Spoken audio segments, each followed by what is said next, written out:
Hello, friends. Welcome to episode 10 of a year-long conversation. We finally hit double digits, and joining me, as always, is Blue in Alabama's Michael. He'll be out in just a second. But today we're going to talk about how each campaign is campaigning, because they're taking different strategies, trying to get to the nomination, who's going to come out on top. But we're also going to look at who are their fans, because each campaign is attracting a really specific type of person. You can almost tell who's going to vote for who just by looking at somebody you're talking to them. We're going to examine that in a little bit. I've been looking for freedom. I've been looking so long. I've been looking for freedom. Still the search goes on. Joining me is Blue in Alabama's Michael. How's it going, Michael? Going absolutely amazing. I mean, I don't know whether we should celebrate or mourn or cry. Of course, the big story between now and the last time that we talked was Jeb Bush. Jeb is gone. Jeb is dead. Team, I picked to save America. I thought he was gonna get it done. I'm always up for a good Bush. The pride is dead. Michael, the dream is dead. No more Bush presidencies. I mean, how are we ever going to recover? I mean, we might as well just elect some socialist now. Might as well just elect somebody who knows what they're doing. I mean, that's what kind of message are we sending? That we want somebody decent to be president? It's that's unheard of. But Andy Burowitz, who writes the Burowitz Report, he had a headline yesterday that said Iraq celebrates Jeb Bush dropping out of the race. Like they celebrated the prospect not having a third Bush presidency. They danced in the street. That pretty much summed it up. Because as bad as the Bushes were for America, it seemed like they made Iraq their personal whipping boy. You know, really took out their frustrations on some third world shithole that nobody cares about. They just kind of went after them over and over again. Yeah, that's talking to somebody one time. I was like, it's Bush tradition. Like, some people have parties, Bushes, they invade Iraq. Yeah, I've heard of New Year's Eve parties, but Iraq invasion parties. They have pinned the missile on the president, bomb the hell out of schools. They have destroyed the Capitol, make it leaderless and completely ungovernable, and then leave. Yeah. We're getting into a stage of the campaign where it's like every single week we're going to have a ton to talk about. And the last week, just a quick recap, because we only put up a podcast a week ago, but we had South Carolina, and they went overwhelmingly for Trump. And the media seemed shocked by this, even though he was ahead in every poll. I don't know why they were so surprised. Democrats voted in Nevada, and that seemed to bring Hillary back from the dead. They all said she was finished, even though she's ahead in every poll. The media is kind of, I don't know what they're seeing that I'm not seeing. They're like, oh, Trump and Hillary, they're going to be in trouble once they figure out that they're only ahead in every state. Yeah. I don't know where this perception that these guys are in trouble. You look at the polls, and Bernie's ahead in like 5 states total out of the upcoming 20. Trump's ahead in even more than that. So I don't know where they're getting that these campaigns are in trouble. They're looking at their ratings. That's where they're getting it. The media is what's building this. If you look at this strictly from a numbers aspect, there's no contest. That's coming from me. I loathe the idea of Trump as the nominee. There's no way he's not going to be now. I mean, he's attacked the Pope. He's attacked everybody. He and the Pope got in a fight, and it made the Pope's numbers go down. I mean, it hurt the Pope. Media is useless. The pundits are useless when it comes to this guy because he's the most unpredictable candidate we've ever seen.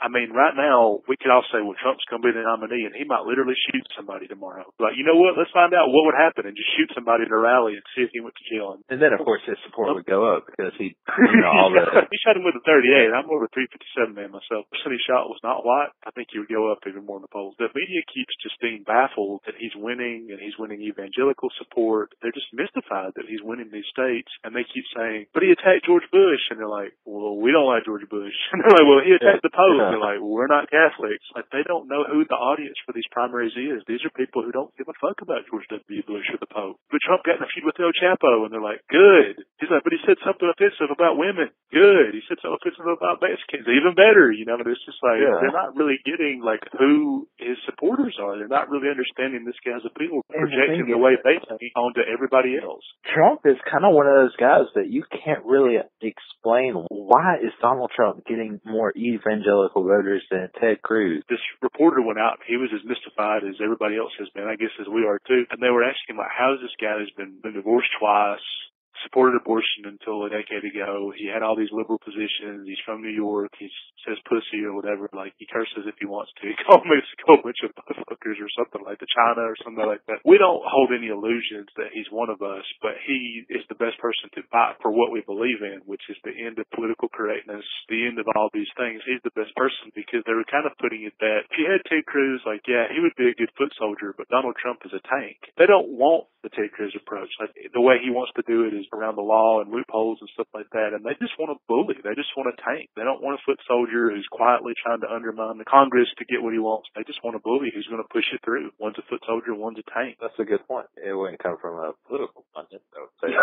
No, it wouldn't come from a political pundit. Right after that, they put on Karl Rove, Trump's going to lose. And they put after that Bill Kristol, Rubio's going to beat him. As soon as we add up 3rd, 4th, 5th, and 6th place, Rubio's got it. It's in the media, like after Trump won South Carolina and put a thumping on everybody else, and after he won Nevada, right after South Carolina, and I called it, because they said, oh, Jeb Bush, he'll drop out, and all that support will go to Rubio. And the media was so bullish on Rubio. I said, oh, all we got to do is get Bush, Kasich, Carson to all drop out, and then Rubio will pick up their support. And I'm like, all we got to do is get the 2nd, 3rd, 4th, and 5th place votes, add them all up together, and then Trump's going to be in trouble. And right after that, you expect them to pull out a crack pipe and be like, you know, it's like I'm going to crack the dumbest theory I've ever heard, that Rubio can win just by sheer attrition, and that all these people will drop out and they'll all get behind him, and that'll be enough to beat Trump. By the time that happens, it's May, like it's over. I also think that the pundits, the reason that they're so wrong all the time is because they don't understand identity politics, and they've shown a real reluctance to embrace identity politics. They think about issues the way that the political press and the politicians and the people in Congress, the way they think about them, which is the issues. And that's why they keep saying, well, the only thing holding Rubio back is John Kasich and Jeb Bush. And they're assuming that all those votes would go to Rubio. And I think we saw in Nevada that they did. Yeah. Jeb Bush was out of Nevada. All those votes should have went to Rubio. And in fact, if you added up Rubio and Kasich and Carson, it still wouldn't have been anywhere near as close to Trump. He took Chris by like 2 points. Like, that's it. This is the first time that you haven't had Bush and Trump. He had the highest percentage of the vote in Nevada than he had in any other state so far. Yeah, exactly. What they don't get, they think, oh, well, Rubio and Kasich and Jeb, they're establishment candidates. Kasich and Jeb dropped out, all that will go to Rubio. They're thinking about it how they think about it. Republican voters, and they don't know, they don't care, it doesn't matter. I think Ted Cruz is holding Rubio back more than anybody, because I think they're splitting the votes. And people say, oh, because Ted Cruz, he's Tea Party, and Rubio's establishment. And I'm like, and that matters what to a typical voter? Like, that affects them how? Ted Cruz and Rubio, they're 2 Cuban senators in their first term from southern states who argue about immigration and abortion. To a casual voter, which is who Trump is really attracting, is a lot of people that typically don't vote. To a casual voter, Ted Cruz is from Texas, Rubio's from Florida, they're both from Cuba originally. Ted Cruz is Canadian. They go back and forth arguing about immigration. They both want abortion. They're both in their first term. They're both at one time were called Tea Party, but Rubio's now the establishment. They're too similar. They're both even around the same age. Yeah. If you put 2 similar things and a third thing that's different, people go for the third thing that's different usually. Rubio and Cruz are so similar, people look at that and go, Trump. Kasich is 60 years old, like bleeds Midwestern. He looks Midwestern. He talks Midwestern. Everything about him is Midwestern. He's an older white male who's not flashy, probably could draw a lot from rural and suburban support. Rubio's more of an urban guy, kind of, I guess you would almost say metrosexual. When they had a picture of him flipping a burger at the Iowa State Fair, he didn't even look like he knew what a spatula was. Like, he looked like uncomfortable. The same people who would be attracted to an old white guy from the Midwest would go for a metrosexual Cuban Florida senator who's younger, like Rubio. In their minds, they're drawn from the same pool just because people said that they're both establishment. And I just don't think that it works that way at all. So I said that right after Jeb Bush dropped out. I said that, and then they go, no, you'll see Jeb, but Rubio, he's going to pick up all of his Nevada support. He'll be a close second to Trump. Wrong. Barely beat Cruz. He beat him by like 2 points, and this is the state Rubio is from. Like, he grew up in Nevada. One of his relatives is a congressman. I believe they said it was his cousin. Yeah. And he had all the endorsements. Like, every major politician in the state pretty much endorsed him, and it made no difference. I'm like, yeah, this kind of gets into our main theme about, but why is the media so reluctant to play up identity politics? Like, they do it with Obama. Like, this Obama, he's got black support, like 99% black support. Hillary, she gets older white women and really older women in general. But I mean, like, it's the same thing happens with white males and the same thing happens with Republicans. And why do you think they're so reluctant to recognize identity politics? I don't know. Part of me is kicking my own ass because we did some predictions in episode 5. We're going to do some predictions in a minute. Yeah. But in episode 5, I was like, I don't think Jeb Bush will win a single state, and he didn't. And then I was like, I think Trump, he'll get between 15 to 20 states, and he'll be a strong run to Rubio, and Rubio will win just enough. He'll win about less than a handful more than Trump to be the nominee. And I'm kind of kicking my own ass for saying that because in my heart, I really thought for a long time that a party that hates immigration that much, are they really going to get behind a guy named Rubio? Yeah. Like, it's a party that wants to box out Hispanics from entering the country and wants to deport a lot of the ones that are here. Are they really going to go for a guy named Rubio, who also was one of the people who tried to sponsor a naturalization bill? Yeah. Had a lot of token black candidates before. Ben Carson, Alan Keyes, Herman Cain. So they've had all these candidates for years. They've always been in the race, and they've always been like ahead for 2 weeks, and then they go back down to the bottom. So in a way, I'm kind of going like, I let everybody tell me that Rubio was going to be the nominee, because I knew that identity politics pundits were not playing that up enough, and they weren't recognizing an angry Trump's voters, or when they're furious. Like, these white voters, based on prevalent emotion in the Nevada caucus in South Carolina, anger. That's undercutting. Ted Cruz thought he'd get Libertarian and Tea Party support. No, they're going with Trump. Trump's kind of a nightmare candidate for any of the other candidates. Like with Kasich, he could tap into his older white base. Trump's taken that. With Ted Cruz, he's taken the Libertarians because Trump is a businessman. He's never been a politician before. That's more attractive than somebody like Ted Cruz. And with Rubio, it's identity politics. They just don't see themselves with Rubio, and they've just got anger and fury, and he's really stolen the Tea Party thunder from both of these two guys, because the people who were just so angry that they voted in the Tea Party in 2010, they may have now moved beyond the Tea Party. They may now be the Trump Party because they think he's the best candidate for their anger. Yeah, I think a lot of it is the lack of success of the Tea Party. I mean, they got voted in, but really, what have they done since? Like, just sit there with their arms folded and do nothing. Yeah. History buffs out there have heard of the Know Nothing Party. Well, this is the Do Nothing Party. I guess they stumbled on the fact that doing nothing is not a winning strategy. They don't like that. I guess that's surprising to them, but interesting to see the different pathways that the candidates are taking. It's kind of interesting because they've all charted out different paths. It's representative of who they are. Like, I feel like who that candidate is directly shaped on how they think they're going to win the nomination. And so for Ted Cruz, his whole thing is to get like thousands of ground soldiers. Like, they say, oh, he's got the best network in Nevada. He's got the best network in Iowa. He's got the best network in Texas. He had the best network in South Carolina, and it's not making any difference. No, because his whole thing is, oh, people don't like me, but I can get a spy network. Basically, that's what he's got. He's got all these operatives. Like, he's treat these states as like occupied territory, do like a spy network in like East Berlin or something. Yeah. So he'll get like thousands of people. They said in Texas he's got almost 3,000 volunteers, like an army basically, going out and canvassing the state, making calls, spreading dirty rumors. This is what he's been doing. This is how he's been doing the whole campaign. And that's reflected in his personality, because his personality is not like, I'm a guy who's so popular I can sell out stadiums everywhere I go. Like, he's not a populist guy. Like, his whole thing is to get this spy network of information, and it's all really shady and backroom, which is pretty much Ted Cruz. Right. Just look at some of the things that's come out against him. I mean, first there was the Iowa, him telling people that Ben Carson was going to drop out of the race, so don't caucus for him. And then something come up with Rubio. There was something going on with him and Rubio. He took a picture of Rubio, like it was a stock photo of a white guy and a black guy shaking hands, and he put Obama's picture on the black guy and Rubio's on the white guy, and they wasn't even like it was a fake picture that he doctored up. Yeah, they were talking about he was supposedly having people recording at the Nevada caucus, like going into the caucus sites, recording, you know, like bullying and pressuring vote, and it's like, Jesus, like, this guy, you want to talk about dirty politics? He just had to fire one of his campaign. Like, there was a video of Rubio, and he basically put closed captions on the bottom of it, and it was misquoting what was actually said. He was like, oh, I didn't know that. I fired that guy. Right. Just like, I didn't know it was said that Ben Carson's going to drop out. I didn't know there was people going in there bullying caucus goers, or I didn't know any of this.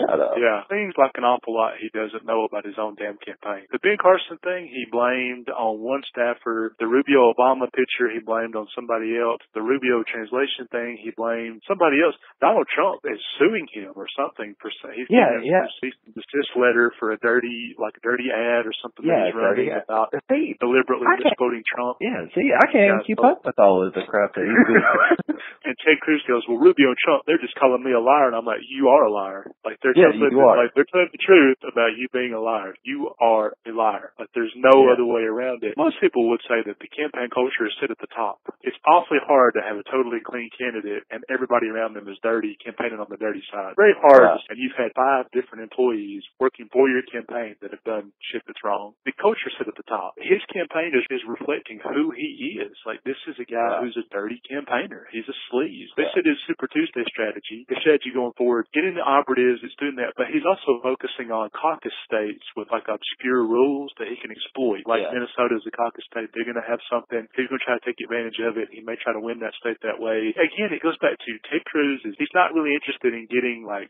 votes and popular momentum. He's interested in any loophole he can find. Right. And right now, his whole campaign strategy is let me exploit this loophole. Oh, this is a guy who can actually win a straight-up race. If this was a Democrat, if one of these things happened, a Democrat would be ran out of the party. Oh, yeah. They're still talking about Hillary's emails. Yeah, they are. Still, the Justice Department's investigating her. A judge has issued a subpoena. This is the new Benghazi. There's no scandal. I guess you call it a mistake. And it's not even a mistake. The media does not want to take time to tell people. The State Department has two separate emails. The one that's protected uses an archaic system that almost nobody used. This is why Colin Powell and Condoleezza Rice, they had the same problem Hillary had. The same problem. Yeah. It's because of the two separate email systems. There's one system that's too hard to use and nobody really uses, the encrypted system. And there's a second system which they use for almost all casual communications. And this is what Hillary did. I mean, most of the emails are nothing. When you look at them, like there's really nothing in them. But the fact that the media won't sit and explain, oh, well, she used an email system that everybody in the State Department uses because it's easier than the official one, it either makes it look like she's hiding something, which is how they played it up for a long time, and number two, it makes her look like she's incompetent or that she's somehow technologically challenged, even though Colin Powell and Condoleezza Rice did the same thing, because the systems that they're using are too hard to use on the official system, and the media won't really explain that. But just that little mistake, people say Hillary's untrustworthy because she used the wrong email server. So yeah, if Hillary were campaigning this dirty against Ted Cruz, I can only imagine what they would say, because we've heard it. Just Hillary hitting some of Bernie's fans, saying some of Bernie's fans are sexist, has caused a backlash like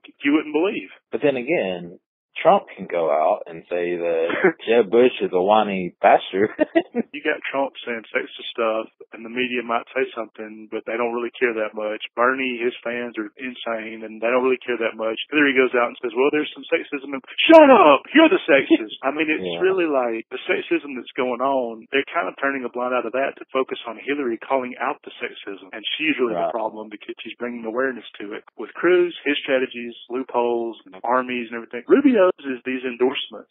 He thinks the way to win is to basically convince Jeb Bush his entire endorsements and super PACs and all that to support him. So he's going to scoop up a lot of money in endorsements. He thinks he might can get Kasich to drop out of the race. He thinks he'll scoop up Kasich's votes. So he's kind of going about it in a way that, again, is not really concentrated on winning votes. It's kind of concentrated on being the consensus choice. And another word for the consensus choice is nobody's first pick. Like, he's hoping to be Jeb Bush's fans, their second pick, Chris Christie's third pick, John Kasich's second pick. I mean, he's hoping to basically scoop up the dispassionate fans of campaigns that didn't get anywhere. And this seems like a failed strategy. He's trying to basically run the strategy Mitt Romney did in 2012, except Mitt Romney ran against Santorum and Herman Cain, and Rubio's running against Ted Cruz and Trump. So it's really a very different ball game, really. Yeah, and the whole idea of getting endorsements is actually working. Yeah, you see a lot of the establishment quickly starting to endorse Rubio, trying to push him up in the poll. Yeah. You've had recently, Mitt Romney, Bob Dole, Tim Paulini. You've had a ton of, I guess you could call them big endorsements. Well, the funny thing about it, and Trump, I mean, hell, I don't want to write the guy's speeches for him, but if we can debate, he goes, Rubio's got all the last year's losers. Because it's like Mitt Romney, Bob Dole, John McCain, all the guys who lost are back in Rubio. Yeah. So he's like, he's got last year's losers. What does that tell you? He's got everybody who's lost. They weren't popular enough. John McCain, Romney, Bob Dole, they all lost. Jeb Bush, he's hoping to get Jeb Bush's endorsement. I'm like, oh, you mean the guy who had to drop out because nobody fucking liked him? Like the guy who had 3% of the vote, you want to get his endorsement? Rubio, you're not 3 points behind Donald. You're 20 points behind Donald. Like, your strategy sucks. Like, this sucks. So his whole thing is like, if I scoop up enough endorsements, I can beat him. Well, he had Nikki Haley's endorsement in South Carolina. Trump beat him by a huge margin. Yeah. He had several endorsements in Nevada. He had the senator and the governor. I mean, all these people. Trump still beat him by 20 points. It's almost like Cruz and Rubio, they're running their own separate parallel race against each other And Rubio's like, oh, I was 2 points ahead of Cruz. I might win this thing. And I'm like, yeah, you're 20 points behind Trump. Like, you act like he's just going to disappear tomorrow. I mean, Rubio is running a really good race against Ted Cruz, and that's not the guy who right now has more delegates than everybody else combined. With Super Tuesday coming up, I don't want to get ahead ourselves, but Trump could run the table, and Rubio could come in second in every single one of those races. Even if it does come to a two-man race, he's going to be so far behind in the delegate count, he's still not going to be able to catch Trump. Right now, if you took the delegates of everybody else and combined them, they would be about half of what Trump's are right now. Like, everybody else combined would barely have 45 delegates. Trump's got over 70. And then you got John Kasich. And this guy, I had to write an article the other day where I was like, which states does Kasich actually plan to compete in? In Iowa, he left before the Iowa results were announced to go to New Hampshire and campaign in New Hampshire. Well, he did pretty well in New Hampshire, and then after he did that, it seemed like he had no strategy after that point. Because after New Hampshire, he didn't really campaign in South Carolina. He skipped that. He didn't really campaign in Nevada. So, like, when they announced the results in the Nevada caucus, he wasn't even there. He had skipped the state. So in Iowa, South Carolina, and Nevada, he skipped all those, and it shows the states he's going to, and it's like Michigan. Michigan doesn't vote. It's not even a Super Tuesday state. And right. I could win Michigan. Let's say he won Michigan. 20 states have voted by the time Michigan votes. And Donald Trump's going to be like, that's great, Kasich. You won 1. I won 25. 20 states have already voted by the time Michigan votes. The strategy's flawed. Right now, Trump is beating him in Ohio. Yeah. He's a governor, and he's beating him in Ohio. Trump's beating him in Ohio. Trump's beating Rubio in Florida. And Trump is very close to beating Ted Cruz in Texas. Like, Ted Cruz, again, Ted Cruz is exploiting the loopholes. If you get over 50% of the vote in Texas, you take all 155 of their delegates. He thought, I'll get over 50% and I'll skip up all those delegates. And it doesn't matter what Trump does. Not anymore. Trump is within 5 points of him in Texas. Ted Cruz could lose Texas. I mean, like, and now it's sending his whole organization scrambling back to Texas to try not just to get over 50% and get all the delegates, but to beat Trump by even 2 or 3 points and basically just hold on to most of the delegates. In the next 2 weeks, if Trump beats Rubio in Florida, Kasich in Ohio, and Ted Cruz in Texas, I really don't see, they'll just be sitting there slack-jawed, still in the race, being like, we got New York coming up, and it's like, Trump beats you in your home states. He took your home state. And Trump, in his victory speech at the Nevada caucus, he mentioned their home state. Just like, that's what he wants. I feel like he'd rather lose Arkansas to Cruz and maybe Minnesota to Rubio and maybe Michigan to Kasich and take their home states, because that's like a dagger in their heart. Yeah. He wants that kill shot. Like, he wants to take their home states out from under him. Yeah, I could just see Trump's next speech. I'll beat Kasich in Ohio. I'll beat Cruz in Texas. I'll beat Rubio in Florida, and I'll beat Bush anywhere he wants me. I'll beat Bush in his own home. Yeah. Well, what if, like, Bush's kids were like, sorry, Dad, Trump, I mean, he wanted our votes. And Trump's like, like, drives by him like a Camaro or some shit. He's like, fuck you, Bush. Like, shoots him with birds, like a bird's cap on. What if you saw Trump and his fans egging Bush's house? Like, they just go up there and start egging his house. They're like, screw you, Jeb. But, oh, God, did you see where he stole Bush's website? No, like, he forgot to renew JebBush.com and Trump bought the domain name. He said, up next, Donald sleeps with Columba Bush. He, like, makes a sex tape with Jeb's wife or something. Town hall, and they said Trump would sleep with Jeb's wife. He'd be like, that's disgusting. Jeb's wife is ugly or something like that. Like, she's too ugly to sleep with for revenge sex. He goes, you see my wife? She's a 10. Jeb's wife, she's a 4. Yeah. There is nothing more entertaining in politics than these two. Like it. We've talked about it a little bit where people are kind of like, they may think I like Trump and I really don't, but right now he's fun as hell while it's in the primary stage. Like when it's in the general and he's doing all this to Hillary, it'll be serious. But right now it's hilarious because we have been waiting for this. Like this Trump has taken a big shit on Fox News. He's gone after the Bushes. He hates Karl Rove. He's talked shit about the Koch brothers. I mean, we have been waiting for this chaos animal. He hates Ted Cruz. He's making Ted Cruz cry. He pushed Lindsey Graham out of the damn race. He's like, get out of here, bitch. You know what I mean? Like, he's just this bully tornado let loose in the Republican Party, and this is what we've been waiting for. Just say, we would love to see a Democrat do this, but since they are not going to, and they're kind of limited right now in terms, I mean, Hillary has to spend every dollar fighting this fucking 100-year-old man who's still in the race for some reason. She has to, I mean, whenever you saw that Mel Brooks 100-year-old man with Carl Reiner, I'm like, are they talking about Bernie Sanders? I mean, you got Grandpa Ston over here giving Hillary a run for her money, and she's got to spend every waking minute being like, what's this crazy old man going to do? And it's like, so she can't even really focus on these Republicans. So yeah, for right now, Trump's the best game in town just to watch a cyclone of bully let loose on the Republican Party. And we've seen him just smack down everybody. And it's Megyn Kelly, Fox News. I mean, every Republican establishment figure. We've been waiting to see bitch slap. Karl Rove's like, Trump's not going to win. He's like, shut up, Karl Rove, idiot. It's like, oh man, you know, he just fucking made Karl Rove cry. It's kind of like tornado watching. Like, you want to go out and see the tornado and see the damage, but then, like, all of a sudden it's coming straight at you, and you're like, okay, I need to like take cover now. Oh yeah, I mean, Trump would be an awful president. Like, there's no doubt about that. And it's like, but at this point, we're kind of divided because, like, we both want Hillary badly to be the next president. Yeah. But I'd like to see Trump be the nominee. You might like to see somebody else be the nominee. So we're a little bit still on that point. Like, I want him to be the nominee and then Hillary beat him. Maybe you're wiser than me. Maybe you said that this is dangerous, like, to even let it get that far. But for right now, I'm kind of wanting to be the nominee because I do think the people who vote in the primary and the people who vote in the general election are very different. Like, only not even 10% of America votes in a primary. So I think that the people who really, really, really like Donald Trump, I think they're all voting for him now. And I think that Republicans keep saying, oh, he's going to hit his ceiling. He's not going to be able to win the whole nomination. I'm like, what are you basing that on? Nothing. That's all speculative. But I think the ceiling in a Republican primary doesn't exist for him, but in a general election, I don't see how it couldn't. I mean, you're going to have Muslims, Mexicans, black people, women. I mean, I don't see how you could win with just 60-year-old white guys. Mitt Romney couldn't do it against Obama. He tried. That's true.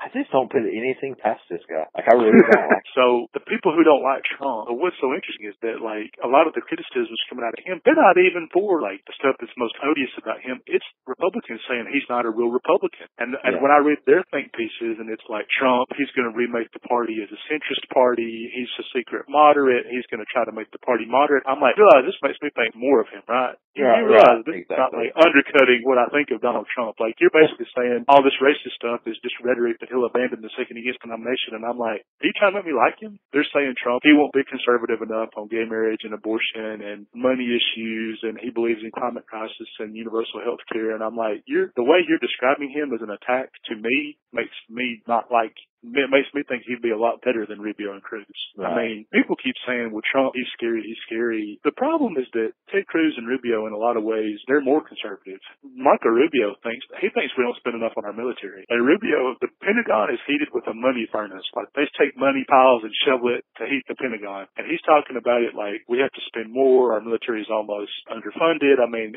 Rubio, to me, seems more hawkish than Trump in almost every way. Completely agree with you. Yeah, I think the neocons, the reason that Rubio probably can scoop up a lot of the establishment in the Bush party is because they're all neocons. They all believe in this world where we're at war with the Middle Eastern country endlessly, and we spend all this on money and military contractors and military. And I think with Trump, it seems like his foreign policy is actually better than Cruz and Rubio in many ways, which I know a lot of people don't want to hear me say that. But what's scary about Trump is he takes the Bush policies and turns them inward. Like, he takes that sense of foreign policy, we're going to do that, and he makes them more nationalistic. So he take, like, we're not going to go overseas and bomb Muslims, we're just going to kick them out of America. We're not going to send an army into Mexico to stop the drug war, we're just going to build a wall. So he kind of turns these policies more inward to the national security side. They go more, like, out of their way, like, well, we got a terrorist group in Iraq, and of course most Americans are like, so what? Like, well, they're over there, they're not over here. Like, how's that relate? Yeah. So they'll be here soon. Yeah, that was always the argument. We're fighting them over there, so we don't got to fight them over here. And I'm like, the argument he kept putting forward, and somebody was like, well, Iraq, we've been there, and they go, but that's drawing all the terrorists into Iraq. And they basically described Iraq like it was a roach motel for terrorists. We draw them all there, and then cordon them off, and then blow them all up. And it was like, it hasn't worked. I mean, we've done this in Yemen, Somalia, Libya, Iraq, Iran, Syria. I mean, we have more unstable countries than when Bush took office, not less. We have more terrorist safe havens, not less. So in that way, I think Trump is better on foreign policy than they would be. I think he's a lot worse on other things. But when it comes to taxes, they're all about equally bad. So, I mean, when people say, well, Trump being president, it would be the end of the world, maybe I'm being blindsided, and maybe he'd be a lot worse than I think. But I think Ted Cruz and Rubio are just as bad. I don't see them as being a lot better. Cruz might be a little bit worse. They're all bad, is what I'm saying. They're all bad. They all should lose to Hillary. But what's interesting is the strategies. Ted Cruz focusing on loopholes, Rubio focusing on getting the establishment vote, Kasich focusing on God only knows what, because the guy's not competing. He's not competing south of Maryland or west of Ohio. And like, if you're west of Kansas, fuck it. If you're south of Maryland, fuck it. So he has no strategy for most of the country. And Trump, his strategy is so uninspired. It's winning states. How uninspired of him to just go out and win states, really. I mean, what kind of strategy is that? Don't forget about everybody's favorite candidate. You left him out. I don't know how I could leave out Ben Carson. I thought Ben Carson's the kind of guy, like, if he went to your party, you'd forget he was in the room, and then you'd be like, well, everybody's gone. He'd be like, I'm still here. Why did all the nuts leave? Why didn't you guys share the popcorn with me? I wasn't giving enough attention. Ben Carson's that kid who they used to leave him in the corner at the daycare because he whined about attention all the time. They just leave him there, and, like, they'll move on and finger paint or whatever. Like, yeah, he's still there, and I don't know why, and we'll see what happens. He might, I mean, I said in the 5th podcast, Ben Carson, he could very well win one state, and it'll be like the weirdest state, like Idaho. Like, he'll just win some strange, like, left field type state. Like, what if he comes out and won the Minnesota caucus or something? It's just, the phrase, God only knows what he's thinking, I feel like it's very appropriate for Ben Carson. Like, I mean, that may be literal. I don't even think Ben Carson knows what he's thinking half the time. I mean, they'll ask him after Nevada, they're like, where are you going? He's like, I'm going to go to the aquarium. I'm going to get the shark vote. I mean, he just doesn't. He's still there, and we'll leave him out. But what is his path to the nomination? What does he do to win? You laugh, it says it all. He prays that somehow Kasich and Donald Trump have a duel and shoot each other, and Ted Cruz gets deported, and Marco Rubio gets arrested for his coke habit. Are you guys reading my screenplay? Are you guys in my diary right now? You stumbled upon his election plan. I wonder where he's at tonight. Like, I wonder where he is at right now. You know, it's a good game. I used to play Where in the World is Jim Gilmore? Like, I just imagine Jim Gilmore, like, brawling at an arm wrestling match or something. And I mean, Ben Carson, that could be a fun game. Where in the world is Ben Carson? And then we just show him on a hill looking at a cloud or something, or he'd be, like, photobombing, like, a couple of kids at Disney World or something. Like, hey, kids, you know, I mean, I don't know. I just couldn't imagine where he's at right now. So Trump's path to the nomination is clear. He's going to win states. Carson is going to wank off into oblivion. And then when we have the Democratic side, if we must, we have Hillary and a guy who should quit tomorrow. Basically, like, I mean, I know Bernie fans, they're furious when I say that. Like, they really don't like this idea that he should quit tomorrow, but he should. His campaign is getting worse because his fans are getting worse. As bad as they are when they're winning, when they're losing, they're unbearable. And just to clarify, we don't think that Bernie Sanders should drop out tomorrow because Hillary can't beat him. We think he should drop out because she already has. Yeah, right. At this point, everything he's doing what Jeb Bush did. People blame Donald Trump, saying Trump, and then but I read a great article that said Jeb Bush is responsible for Donald Trump because Jeb knew back in November that he couldn't win, and he stayed in the race another 4 months. And what did he do? He hammered Rubio. His super PAC spent millions of ads against Rubio in Iowa and South Carolina and New Hampshire. So Jeb, instead of saying, I can't win this, I probably shouldn't even be running, there's no shot in hell, let me throw all my support behind Rubio or Kasich, his strategy was, let me attack Kasich, Chris Christie, Marco Rubio, let my campaign run all these ads, let me suck up all the money. Jeb had the biggest campaign war chest. So people were donating millions to him that could have gone to somebody else. And then he jumps out at a point where it's really too late because Rubio's,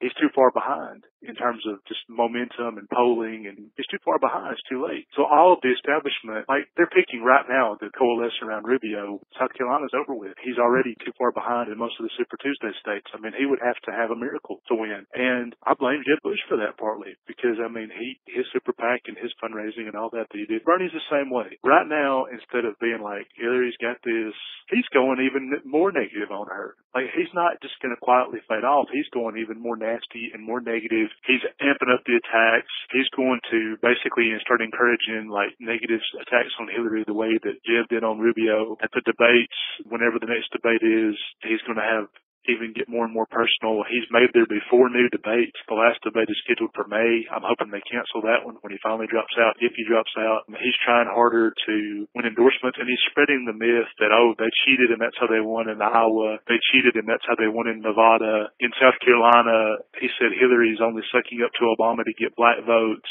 A lot of his fans are talking about John Lewis and James Clyburn and all these black Democrats that have endorsed Hillary and calling them Uncle Toms. I mean, he can't win, but at this point, is he going to sink her before he finally drops out is the question. Right. I mean, have you noticed that his campaign, like, instead of saying, well, we were never expected to win, I'm glad we did this well, we forced Hillary to the left on a lot of issues, it's time to go, they seem to be really angry that they're losing, and he seems to be taking it very badly. It seems to be going after her in a much more personal way than he used to. Yeah, it's ironic coming from him. So I think I've mentioned this before in a previous podcast, but he's always talking about how he wants to run a clean campaign, and he doesn't want to have a negative attack on Hillary. But yeah, like some of his attacks is like, how can you say you're running a clean campaign when you're coming out with some of the things that he's talking about? Yeah, exactly. I mean, aside from Ted Cruz's campaign, if you said who has got the second most negative campaign, it'd be Bernie. Yeah. You got Ted Cruz is by far the most negative. For a while, Jeb Bush's campaign became very negative, but in terms of the campaigns that are still out there and still operating, you'd have to say Bernie's was the second most negative. I mean, you have to, because there wouldn't be Trump. I mean, he just prefers to go out. I mean, Trump's negativity comes from him. Like, his campaign isn't really smearing these people. He goes out and does it. He does his own dirty work. But Bernie's campaign and his fans, at this point, they're not just shuffling deck chairs on the Titanic. They're punching. Yeah. They're not just content to go down with the boat. Like, they're like punching the water. It's like, don't fight the water, kids. I mean, they've gotten really, really nasty because they think, oh, we can still win this somehow, some way. He still technically has a chance. I mean, he's got about a 5%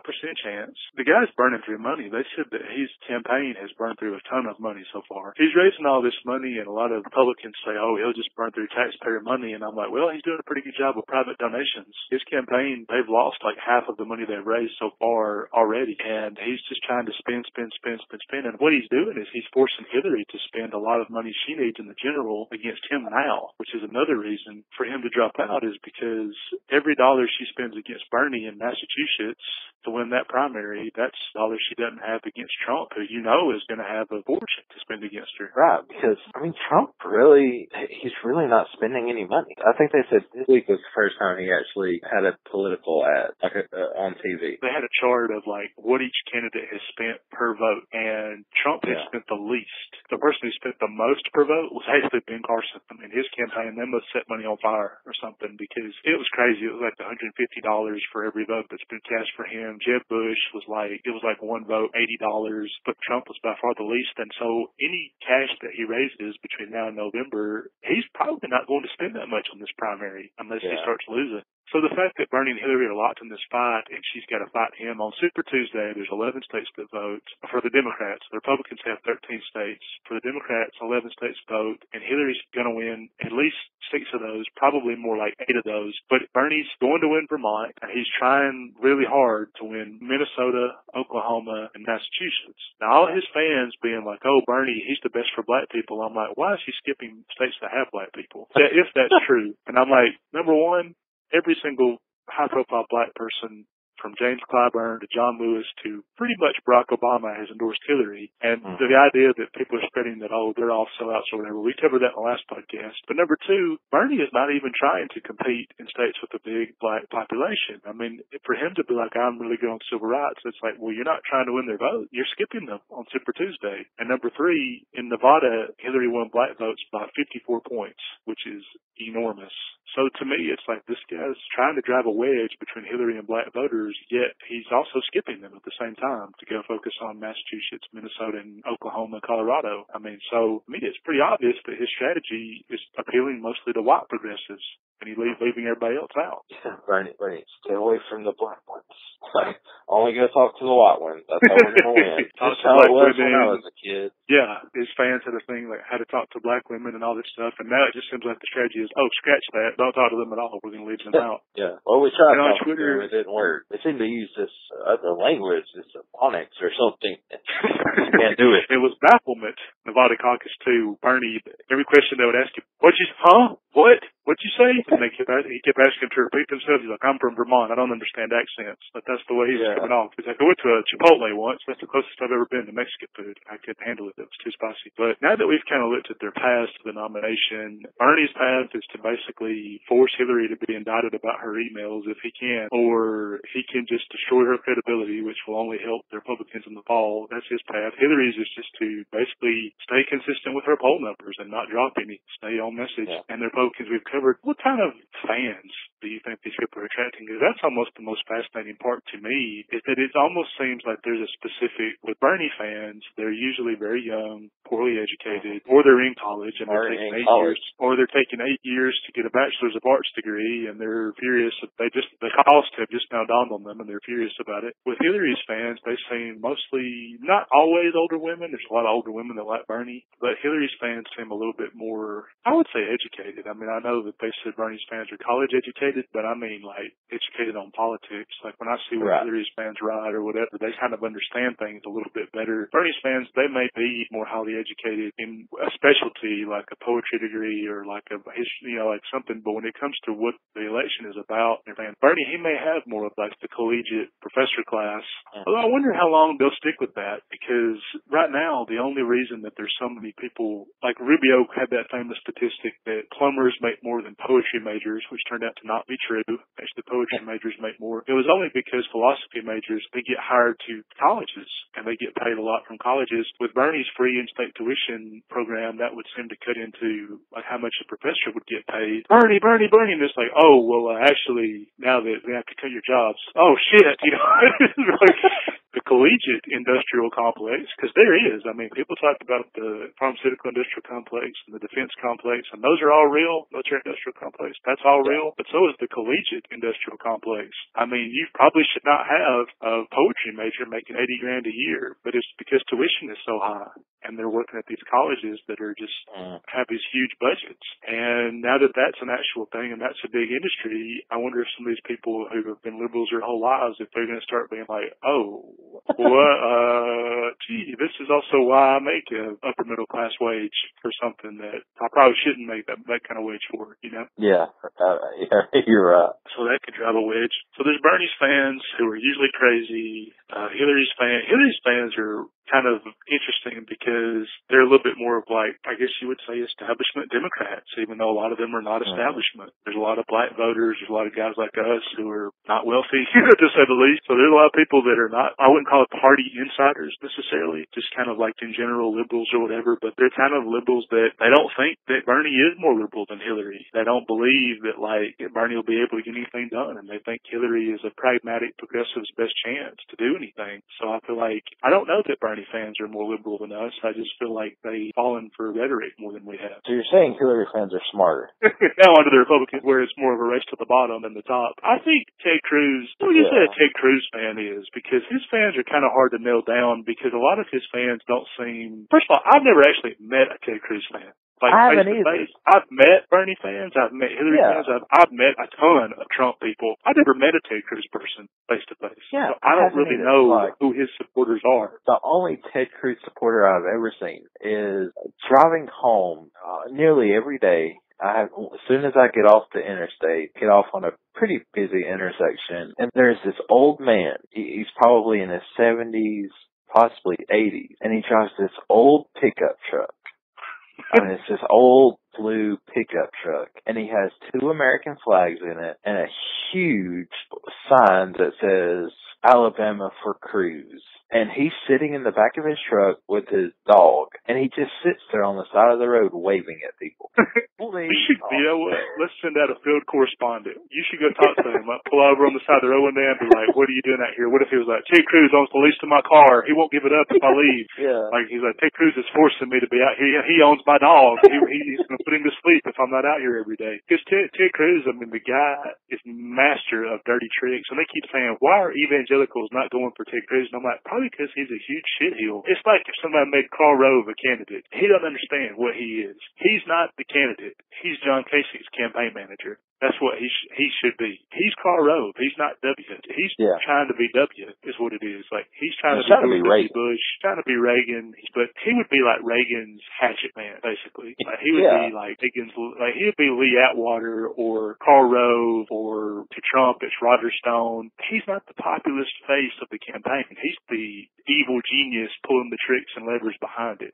I think his is a fundamental misunderstanding of who he is, really. I think Rubio's got the same problem. I don't even think Rubio knows who he is. Like, a lot of people say, I don't know who Trump is, and I don't know who Trump is, but I think Trump absolutely knows who he is. Like, I think he knows who he is, and we don't know who he is, and we're just all left in suspense. Is he a fascist? Is he a Democrat? Like, what is this guy? Is he a racist? Is he a moderate? Like, what is he? And I think with Rubio, I don't think he knows who he is. I think he's just there to say stuff and quote sound bites, and I keep calling Rubio the Cuban Matt Damon, and I mean, Rubio is basically Matt Damon from Good Will Hunting, except made as a candidate, and I think, you know, Matt Damon is a great actor, but if he had to really go out and run for president, and I think that's what Rubio is. He's a great actor. In a regular election cycle, he could win, but because you've got this cannonball right beside him, this bull, it's just his fakeness and authentic qualities just, they look even worse when he's standing right next to Trump. And that, or even worse, between Trump and Chris Christie on a podium. He's between the fat New Jersey bullies as they shit all over him. But Rubio fans, I've met some of them, they seem kind of like moderate Republicans a little bit, and a lot of them are just dispassionate party people. They're just people in the Republican Party who are just like, yeah, Rubio, he's our guy. They seem kind of a little dispassionate about it. They don't seem excited about him in the way. People keep saying Rubio's the Republican Obama. I don't think the excitement is there for him the way it was for Obama in 2008. No. I think one of the reasons that a lot of people in the party look at Rubio, they basically look at him like, well, we went with John McCain. Yeah. It was his turn. We went with Mitt Romney. It was his turn. Now it's Rubio's turn. Like, these are our guys. We're going to stick with them. Well, that's what they've done for like 50 years is they've done that because they did a thing before John McCain, right? So from 2004 to 1952, only one ticket did not have the last name Bush, Dole, or Nixon on it. Yeah. Because like Nixon was Eisenhower's VP, and then he kept running, and Bob Dole ran, and he was on the VP ticket, and then he was the nominee, and then there was the Bushes, and only the Barry Goldwater ticket was the only one that didn't have a Dole, a Bush, or a Nixon on it. And so they keep just running the same names, and even when they get somebody relatively new, it's last year's loser. John McCain was 2000's loser. He became 2008's nominee. Mitt Romney, same damn thing. He was 2008's loser, became 2012, and he's also the son of a governor. So that may have been why it took so long to gather around Rubio, because he's like, well, he's not 60.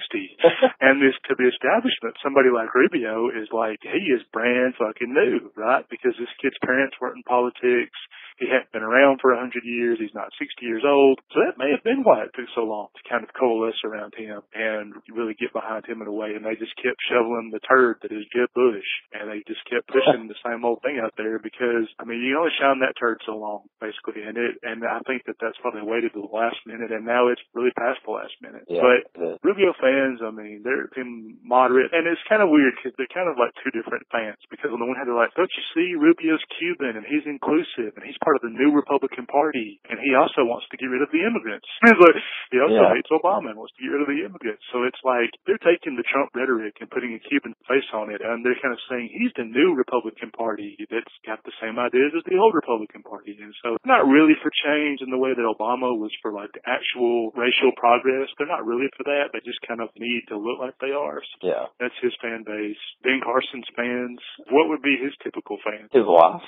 Like a cat that gets on a keyboard and like typing. Like a cat's just walking across the keyboard and it accidentally spells Ben Carson's name and something. They put that out there. I mean, I've seen some. It's most of them are Christian conservatives that are kind of going back to the National Prayer Breakfast where he basically slammed Obama. And they're like, well, he did that. So I mean, now in Alabama, I've seen a few big church people that are Ben Carson fans. Like met a lady like, he's what we need. He's a real Christian. Yeah. So you're right. I've seen some Ben Carson fans, and they all seem just kind of like a lady that you would avoid at church, you know, like somebody who's really way too into it. Man. Like, I wouldn't say these fans are weird. They're like you said, the religious fanatic, and you let them listen to soft jazz for 100 years, you know. Like, they're kind of like that Starbucks Christian fanatic. They're kind of like, we all should talk about Jesus, but let's do it in a way that's very, you know, like they talk nonstop about Jesus, but it's always in this, I guess you might say like real Christians. I mean, I think a lot of the Ted Cruz and Trump fans are way too like angry and aggressive and fanatical. And I think Carson fans are like, they're Christians and they're very boring. Like, they're people you probably wouldn't want to talk to too long. You'd be like, oh, that's great. I gotta get going. This is just drawn on and on about the same two or three things. Yeah. And with until Ben Carson fans, it'd be like the guy in high school that had like the What Would Jesus Do bracelets and like, hey, you should join my youth group. Why would you want to go to that party with the keg when we're having a sleeping at my church? Trump's fans they said he does pretty well with poorly educated people, and I can believe it, because when you get on Twitter and you see a Trump fan, it's like they spell maybe half the words correctly correct. They just write nonsense. You'll be like, well, Trump's not going to be able to build that wall. Fuck you. You can't build a wall, asshole. You know, and it's just like, what? And it'll be like, well, you know, his wife would be the first immigrant FLOTUS. She'd be the first immigrant first lady ever. And I said something about it, and I said, well, it's kind of weird. Trump's talking about, you know, all this immigrant stuff, and his wife would be, she's legal. And they just went crazy over the difference. And I'm like, his fans, they make a huge, huge deal out of legal and illegal. And on the one hand, I totally get what they're saying, because I think too often we conflate the two things. Like Democrats just say, oh, he's against immigration or against illegal immigration, and they just assume all Hispanics would be against that. Well, they may not be, because they are two different things. So I get that, but here's the problem. The people who are saying that, they don't really like legal immigrants either. But they're not like, yes, there is a legal distinction, but they're not really making it. Right. Like the same people who really crack down on illegals, like that Sheriff Joe out in Arizona, he made it tough for all immigrants. Like even if you had your damn papers, it was like, show me your papers all the time. And Trump has given quotes where he said that the legal immigrant process, he wants to slow it down. He's not just talking about illegals. He's talking about the legal immigration process is a nightmare. It takes a decade. It is a nightmare. There's people I know personally who have had a horrible time trying to get full citizenship. It's taken forever. When Trump says we got to slow it down, we got to come up the works, there's different things he could do. Like he could just not issue new visas. He could just start like putting caps on all this stuff. There's a lot of stuff he could do to hurt legal immigration as well. Yeah. And he said that he will do that. So I'm like, when they make this distinction between illegal and legal, I'm not even sure that's a distinction that they make. It's a bit of a ruse. They made a big deal over Trump saying something, a victory speech or whatever. He said something about he loves the poorly educated. He said, we won the evangelicals, we won the young, we won with the old, we won with the highly educated, and we won with the poorly educated. I love the poorly educated. They made a big deal over him saying that he loves the poorly educated. The second he said that, I was like, I bet you do. Like when he said, I was watching it live on MSNBC, and when he said that, I thought, I bet you do. That's his base. He actually is doing a lot better with college-educated voters than he used to. He's won some of them in Nevada and South Carolina. So he's doing a lot better with them than he used to. But his bread and butter is just dumbasses. It is. Again, Andy Burowitz, had to keep going back to him, but he had a fake headline when Sarah Palin endorsed Trump. It said, Trump widens his lead among idiots with Palin endorsement. I mean, Trump fans, they hate immigrants. Their defense of him is basically, on Twitter, I've asked people, and they go, he's the only one who's going to protect us. They say that in different ways. Like they say, he's going to protect us. He's going to fight for us. He's going to stop people. He's the only one who can save us. I mean, I understand why people are saying there's some fascist tendencies, because the whole thing with Trump comes down to he can protect us. He can keep us safe. They're just scared. I have to look at them and think, what are you so scared of? But ISIS is camped out in the Kmart parking lot. Mexicans are going to break into my house. Obama, he's going to send his jackboot post to take my gun away. I guess they think the IRS and JSOC have teamed up, and there's now Navy SEALs working IRS or something. They're going to like stomp into their house and kill them. I mean, you listen to this fantasy shit about the IRS, and they make it seem like they're an elite Navy SEAL unit. Yeah, I mean, that's how they make it sound. The government's going to take my land away, and all it's federal land, not yours. You know, like in Nevada, Clive and Bundy and all those militia guys, and Ted Cruz said he wants to privatize a lot of Nevada's public lands and stuff like that. His fans, they're just so scared, and I don't know exactly what they're scared of. I think it's just a world that's different from the one they grew up in, and that's what they're so afraid of. I think is really all it boils down to. Yeah, I agree. The world has changed, and they're not in it anymore. Michael, I'm pretty sure we pretty much guarantee that Trump is going to win Alabama and Hillary will win on the Democratic side. I mean, I'd kind of be surprised if that's not how it went. I feel like that's how it'll go, but we'll see. Most of the candidates are coming to Alabama. Trump is coming to Huntsville on Saturday. Hillary is coming to Birmingham on Saturday, and Rubio and Cruz are coming to Birmingham Saturday to do a town hall event at Stanford University. Everything you're talking about is only like 3 days before Super Tuesday, and there's 11 for Democrats, 13 for Republicans. So the fact that any of them would come to Alabama instead of just spending all their time in Texas or Massachusetts, or there's a lot, Texas and Massachusetts, they have by far the most electoral votes, and then there's other states that are more competitive, or like Minnesota is a lot more competitive for both parties. So the fact that they would spend any time in Alabama when Trump and Hillary, I'm pretty sure we had it locked up. Pretty good. Yeah, like I saw that, and I had to double take, because I was like, are you serious? Rubio is stopping in Huntsville. He's coming to Huntsville on and doing some kind of private luncheon with just some donors, but it'll be in Birmingham on Saturday to do a forum with Ted Cruz. Unfortunately, they won't be on the stage together. They said that they would have them up one at a time. It's not going to be as exciting to watch the two Cuban amigos go at. If they had Ted Cruz and Rubio, what if they tried to fool Rubio and they just put a mirror right there and he's like, shit, what is Ted Cruz doing here? And then he just think this is going to be a debate and he like starts panicking and starts saying the same lines over and over again. So what if I show up to it and Ben Carson's like sitting next to me saying eating popcorn? Ben Carson, what are you doing here? He's like, I'm some of my Skittles. Ben Carson's out in the audience. He's like, this is a hell of a good movie. It's a good movie. I haven't seen this one. I wish you could just pile around with Ben Carson for a day and like just pile around with him for a day and then like take notes and it'd be like a buddy comedy or something. It'd be like a road trip movie. Like, when I go to Florida, okay, you just go with him and you guys, oh, definitely watch that movie. Michael, what's your web address for us? BlueandAlabama.wordpress.com. And of course you can find me at alabamaliberal.com and join us again next time. We'll be discussing Super Tuesday. Thanks for listening, everybody.